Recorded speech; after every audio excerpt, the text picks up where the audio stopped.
ლაილაი წარმოგიდგენთ პროგრამას ინფორმატორი.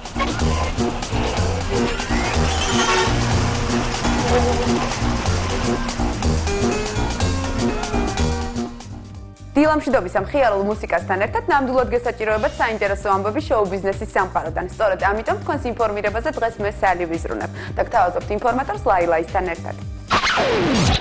თავდაპირველად ინფორმატორში მთავარი სიახლე მინდა შემოგთავაზოთ. როგორც წესი, ამ რუბრიკაში მაესტროს დიდ ოჯახში მიმდინარე საინტერესო სიახლეებს გაგაცნობთ. დღეს ჩვენი მთავარი სიახლის მთავარი პერსონაჟი მაესტროს წამყვანი ლუკა გახლავთ. შეიძლება ითქვას, მის ცხოვრებაში ახალი ეტაპი დაიწყო და თუ რატომ, ამას სიუჟეტში ნახავთ.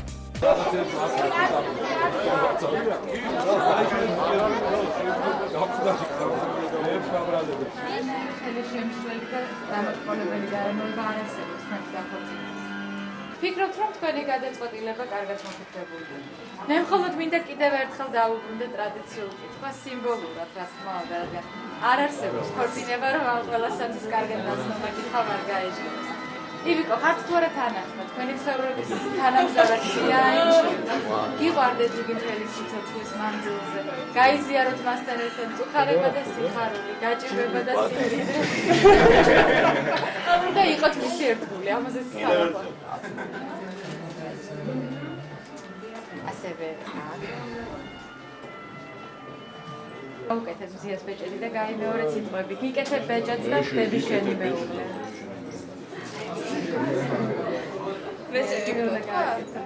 იკეთებ ბეჭედს და ვიქნები შენი მეუღლე.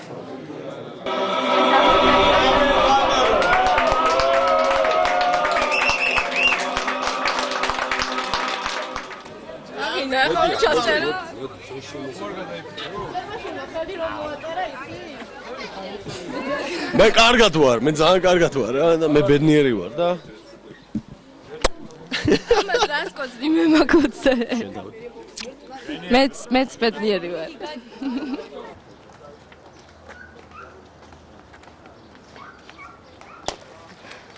რავივალე.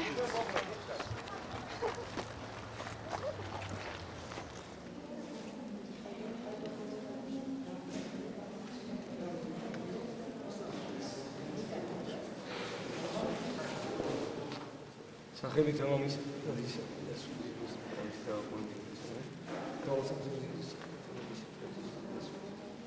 გავუკეთე მომაკაცშენ, შენ დედაკაც დავუცეთ უსურვეთ გამრავლება, შვილერება, სარკმლის გაძლიერება და გადავიკეთე. გარდა მოვალნილე, მაღლით სანგუშენით, მონათავ ჩედაზე და აღთქმა იგი, რომელი აღუთქვიცემა, მამაკ ჩედაზე და თითოეულს შეუძლიშენსა. Follow merchant dita birbirine saklanışını. Follow merchant dita birbirine saklanışını. Follow merchant dita birbirine saklanışını.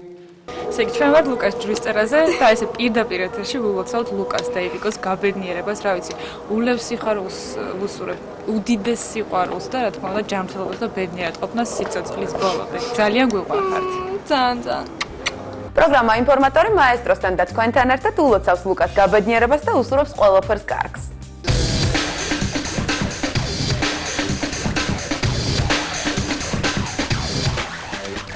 განვაგრძობთ პროგრამას 14 ივნის შაბათს მომხდარი მოვლენით. კლუბ 16 რაუნდში კუბური მუსიკის საღამო გაიმართა და მას ასე ერქვა კუბური ზონა. მისი პროდიუსერი იყო დათო ნადარეიშვილი და ეს იყო ერთჯერადი პროექტი, რომელშიც 13 წევრიანი მუსიკალური ბენდი იღებდა მონაწილეობას. ჩვენ ვიტყობებით კლუბ 16 რაუნდში, სადაც პირველად საქართველოში ტარდება საკმაოდ ორიგინალური კუბური მუსიკის საღამო. მაშინ ახლა წავიდეთ უკეთესად გავეთანხმოთ სიტუაციას.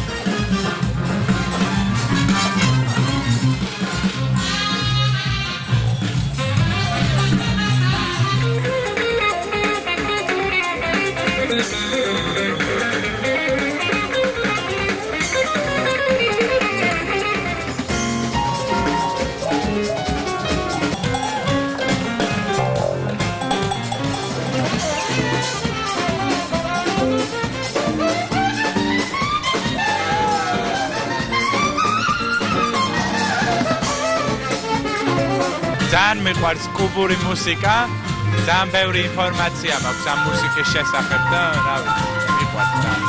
ძალიან მომწონს ხო და მიხარია რომ ესეთი საღამოები კეთდება. თქვენი იმედები გაამართლა ესე იგი?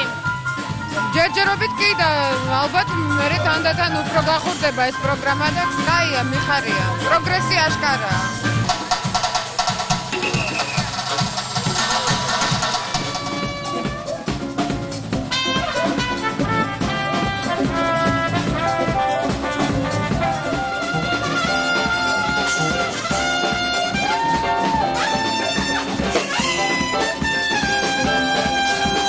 სამბა ძალიან მიყვარს, ძალიან ამყვანია და ძალიან რიტმულია. საერთოდ შესანიშნავი შემსრულებლები არიან. საქსოფონისტი განსაკუთრებით. და სიამოვნო საღამოა. საღამო არის ძალიან მაგარა. ეს უფრო დიდ არ ვიტყვი. აი ისეთი როგორცაც აი ყველანი მოველოდით, რომ აი ეს ემოცია მოდის, ანუ რასაც ყველა მოველოდა და მე მინდა მივულოცოთ ძალიან მაგრა ამ პროექტის პროდიუსერს დათო ნადარეიშვილს და ამ პროექტის ყველა მონაწილეს ანდრეი დამერს, ნინო ქათამაძეს და ყველას ვინც იქ მონაწილეობს რომ აი ამ პროექტმა გაამართა მე სიმართლე და დიდი ხანი ველოდებოდი ამ პროექტს ძალიან მაგრა და ვიცოდი რომ ძალიან მაგარი გამოვიდოდა ეს არის ჩემი რითმები, კუბური რითმები არის ჩემი ნაწილი და მე მიხარია რომ ამდენ ადამიანთან ერთად ვარ და კიდევ მიხარია რომ კონცერტია როგორც რაც მიხარია სულ რომ მიხარია რომ მუსიკასთან ერთად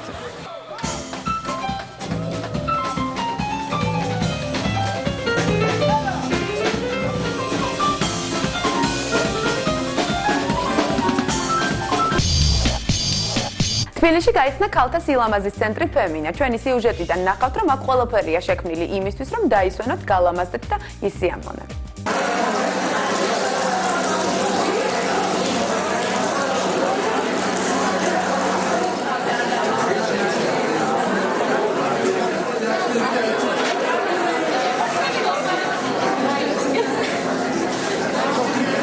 პირველ რიგში ჩვენი მიზანი იყო შეგვექმნა ჩვენს ქალთა სილამაზის ცენტრში მხოლოდ და მხოლოდ ქალთა სამყარო.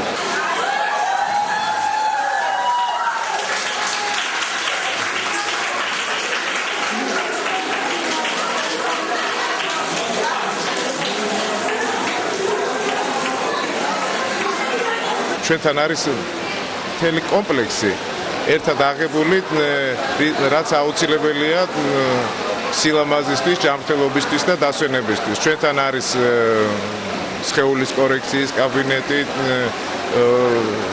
მასაჟი, საკმაოდ რთული და იშვიათი მასაჟი, პლატერო მასაჟი. ჩვენთან იქნება სიახლე აკვაერობიკა, სატრენაჟერო დარბაზი, სადაც იქნება შეიპინგის, აერობიკის კურსები. და ძალიან დიდი სპექტრია და ყველაზე მთავარი მაინც ჩემი აზრით ის არის რომ პირველ რიგში ჩვენმა მანდილოსნებმა თავი აქ იგრძნონ რაღაც ისეთ თავისუფალ სამყაროში. საერთოდ არც მოველოდით რომ შეიძლებოდა თბილისში ესეთი სილამაზე და ესეთი რაღაცა გაკეთებულიყო. ძალიან შთაბეჭდილების ქვეშ ვარ. ყველაფერი მე უკვე მანიკვირი გავიკეთე. ყველანაირი კომფორტია შექმნილი იმისთვის რომ მიხედოს თავს ქალმა და აუცილებლად ვივლე. კი ვიყავი ნახე.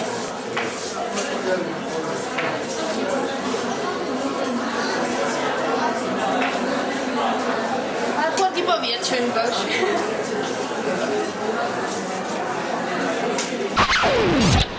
მონაწილეობას და არა მარტო ქართველების. არიან მე მგონი თურქი დიჯეები და კიდევ ინგლისელები თუ არ ვცდები. მოდი გავესაუბროთ ორგანიზატორებს და ვნახოთ რას გვეტყვიან ისინი. ვინ არის ფესტივალის ორგანიზატორი და რამდენი დიჯეი იქნება დღეს და საიდან არიან ჩამოსულები? მარტო ქართველები იქნებიან თუ უცხოელი დიჯეებიც მიიღებენ მონაწილეობას? ფესტივალის ორგანიზატორები არის, უბრალოდ ორგანიზატორი არის კომპანია Shadow Cat. ეს არის ელექტრონული მუსიკის კომპანია, რომელიც იქნება დაკავებული, ანუ არის კიდევაც დაკავებული ჩამოყვანით, დიჯეების უცხოეთიდან ჩამოყვანით. დიჯეების ჩამოყვანა გულისხმობს არა მარტო პიროვნების კონკრეტული პიროვნების ჩამოყვანას, არამედ ჩვენ გვინდა რომ კლუბური კულტურა, ის რომელიც არის განვითარებული სოფლიოში და ევროპაში, ჩამოვიდეს ჩვენთან და ასე ვთქვათ, ჩვენს გავხდეთ ამ დიდი სოფლიოს კლუბის წევრები.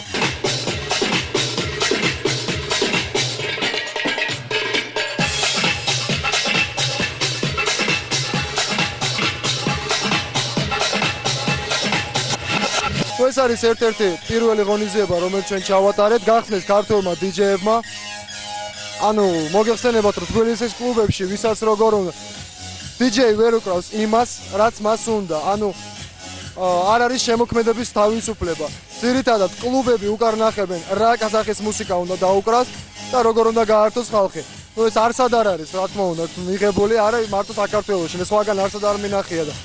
როგორ ფიქრობ, ეს ფესტივალი ყოველ წელს ჩატარდება თუ როგორც ვთქვათ, მე ხალხი ძალიან ცოტაა და ძირითადად წვადების ჭამით არიან დაკავებულები იმის მაგერად, რომ ჰიტს ექონდა. კარგი დრო ატარონ. ნუ ქართველებს ეხლა წვადების ჭამას ვერავინ გადააჩვეს, მაგრამ მინდა გითხრათ, რომ თქვენ ახარ ზუსტად დასაწყისში, ანუ ყველაზე საინტერესო დაიწყება, როცა შებინდება და როცა ხალხი შეხურდება, ასე ვთქვათ, ასე რომ ჯერ მარტო ჟურნალია. როგორც ყველა open air party-ზე ხდება, ალბათ აქაც შეიკრიბება ბევრი ხალხი და კარგ დროსაც გაატარებენ, იმედია.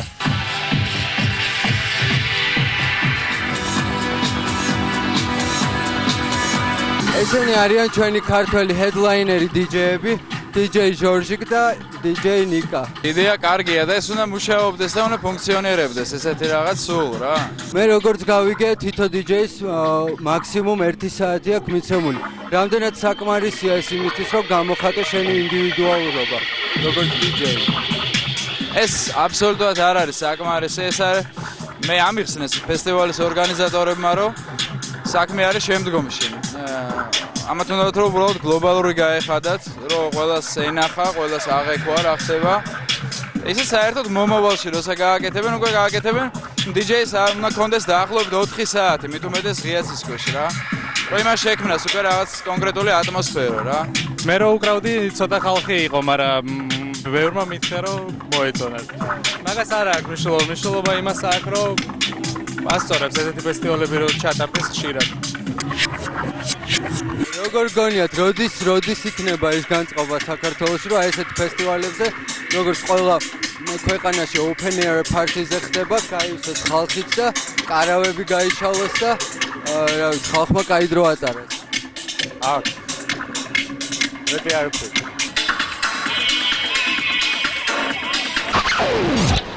აჭარა მუსიკოლში გაიხსნა ფესტივალი Moscow Bet, რომელიც გახსნა DJ Grad-მა.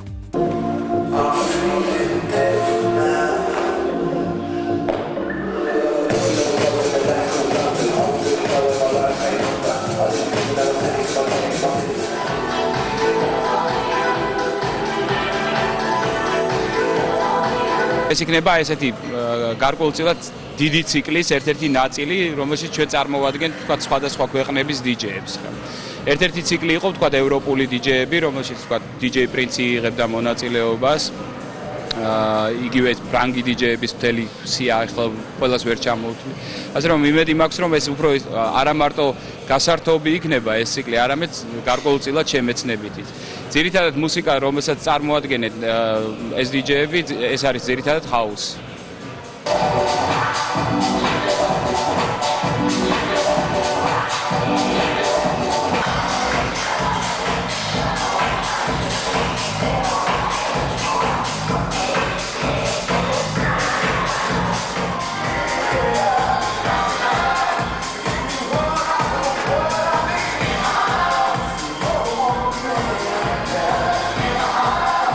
DJ Grad-ი, ერთ-ერთი წამყვანი DJ ამჟამად მოსკოვში. მე მინდა აღნიშნო, რომ პრინციპი ძალიან მარტივი იყო, ჩვენ შევეცადეთ ის DJ-ები შეგვერჩია, რომლებიც ყველაზე ხშირად არიან დაკავებულები მოსკოვში ამჟამად და აი ერთი დღე გამოძებნა Grad-მა და ჩამოვიდა. შემდეგ იქნება ლისტი და ნუ ლისტს შედარებით უკეთესად იცნობენ თბილისში.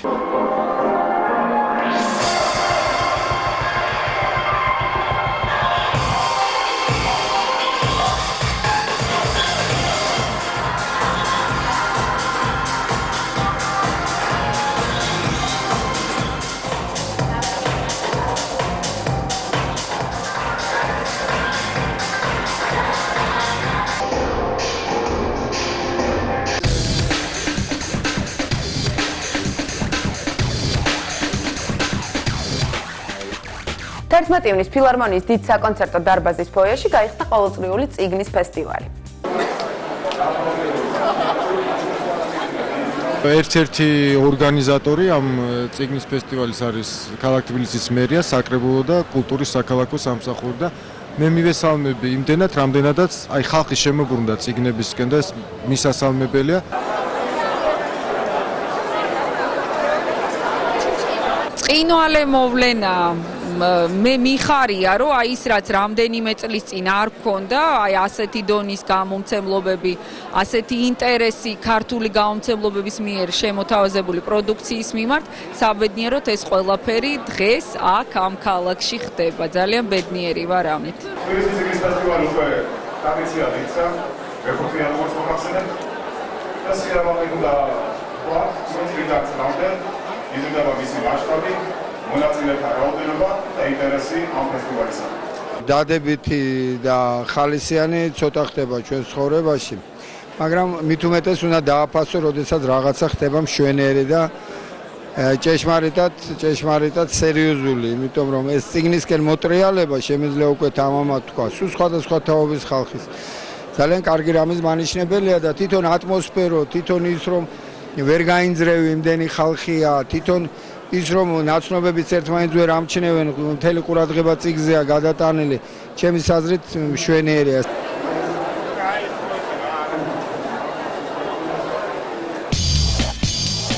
ბასტიბუბუს ცენტრში დიდი სამუშაო პროცესი მიმდინარეობს. ეს იმიტომ, რომ 18 ივნისს ბასტიბუბუ ახალი პროგრამით წარსდგება ფილარმონიაში მაყურებლების წინაშე. ჩვენ ამჟამად ბასტიბუბუს სტუდიაში ვიმყოფებით, სადაც პატარები მომავალი კონცერტისთვის ემზადებიან. კონცერტი 18 მაისს გაიმართება და წარმოდგენილი იქნება 20 ქართველი კომპოზიტორის ნაწარმოები.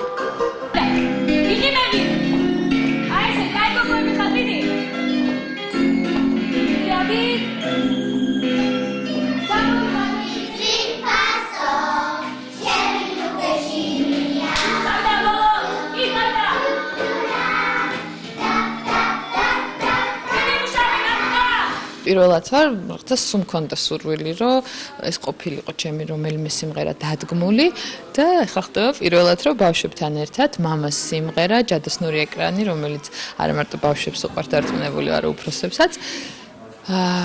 ვიწერა ამ სიმღერას და 18-ში ბასტიბუბუს კონცერტზე იქნება ჩემი დებიუტი ამ სიმღერით და მე როგორც, ესეთ მოცეკვავე თოჯინა.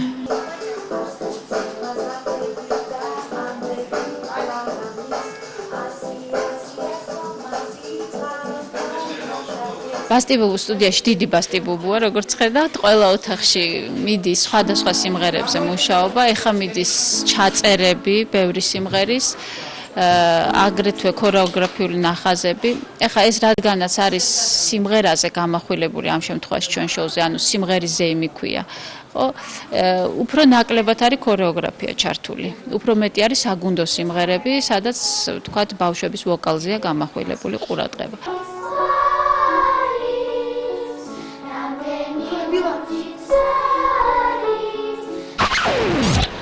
ყოველ ხუთშაბათს კლუბ 16 რაუნდში ჯგუფი ვაკის პარკი სოლო კონცერტებს გამართავს.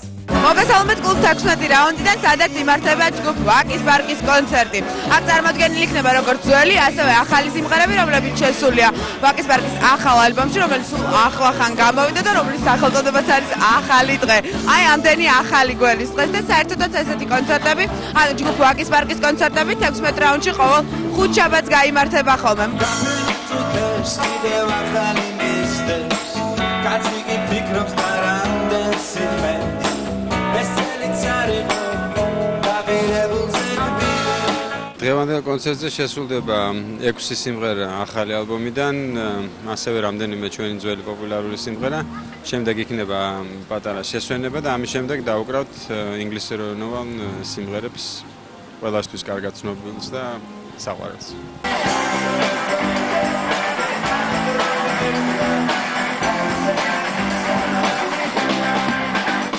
მოგწონს კონცერტი. როგორც ყოველთვის, როგორც ნამდვილ ვაკელს, რასაკვირველია. და ივლი ხოლმე ხუთშაბათობით 16 რაუნდში. როცა დრო მექნება, აბა რას ვიზავ? იმიტომ რომ ყობას მოვყავარ ყოველთვის. ყობა მოგწონს? სერგი?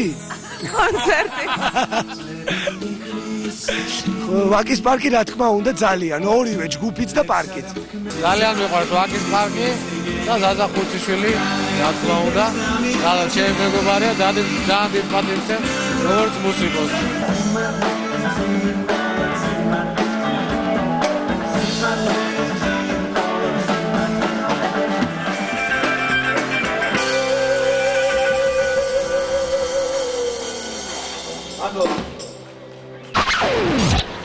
განვაგრძობ პროგრამას 14 ივნის შაბათს მომხდარი მოვლენით. კლუბ 16 რაუნდში კუბური მუსიკის საღამო გაიმართა და მას ასე ერქვა კუბური ზონა. მისი პროდიუსერი იყო დათო ნადარეიშვილი და ეს იყო ერთჯერადი პროექტი, რომელშიც 13 წევრიანი მუსიკალური ბენდი იღებდა მონაწილეობას. ჩვენ ვიტყობებით კლუბ 16 რაუნდში, სადაც პირველად საქართველოში ტარდება საკმაოდ ორიგინალური კუბური მუსიკის საღამო. მაშინ ახლა წავიდეთ უკეთესად გავეთმოთ სიტუაციას.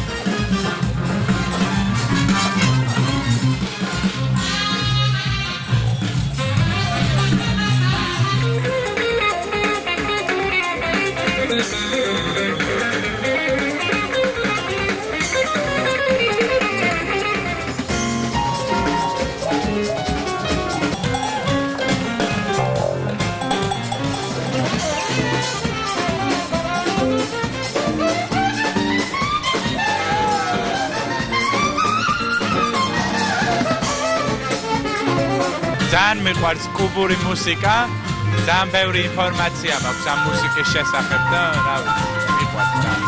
ძალიან მომწონს ხო და მიხარია რომ ესეთი საღამოები კეთდება. თქვენი იმედები გაამართლა ესე კი? ჯერჯერობით კი და ალბათ მე თანდათან უფრო გახურდება ეს პროგრამა და კაია, მიხარია. პროგრესი აშკარაა.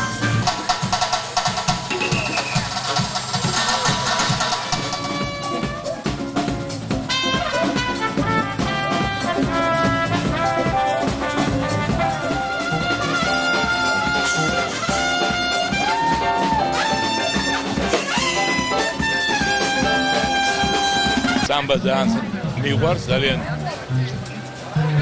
ამყვანია და ძალიან რიტმულია. საერთოდ შესანიშნავი შემსრულებლები არიან. საქსოფონისტი განსაკუთრებით. და სიამოვნო საღამოა.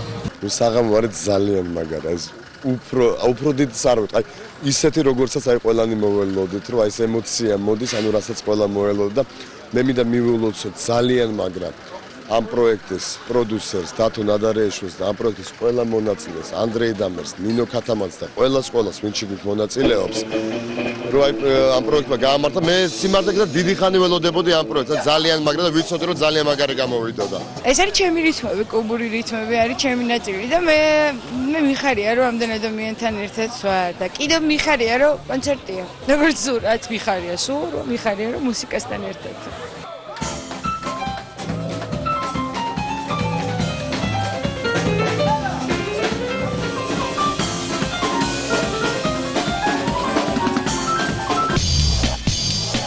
ახლა კი კვირის სიახლეებს გავაცნოთ. 9 ივნის ოპერისა და ბალეტის თეატრში გახმაურებული პროექტის გია ყანჩელი კინოსა და მუსიკისთვის პრემიერა შედგა. ამ პროექტისთვის 14 სიმღერა ნიკა მემანიშვილმა დაწერა, რომელსაც ნატო მეტონიძე ასრულებდა. საღამო თეატრალიზირებული იყო და მისი რეჟისორი დათო დოიაშვილი იყო.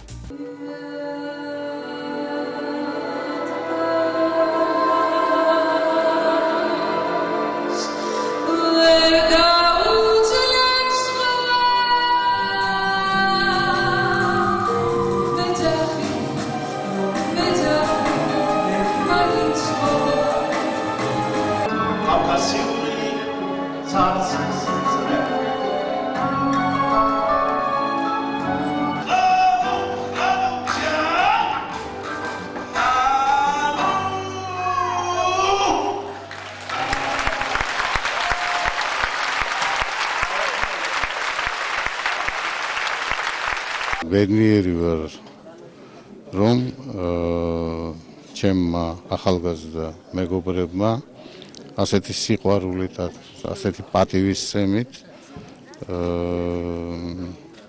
გამოხატეს თავისი დამოკიდებულება მე მგონი არა მხოლოდ ჩემი მუსიკის მიმართ, არამედ იმ პიროვნებების მიმართ, ვისთვისაც ეს მუსიკა იყო დაწერილი, მე გულისხმობ რეჟისორებს. ძალიან მიხარია რომ ეს საღამო შედგა. ძალიან მიყვარს გია ყანჩელის მუსიკა. ძალიან ბედნიერი ვარ ყველაფერი კარგად ჩატარდა. წვინვალია.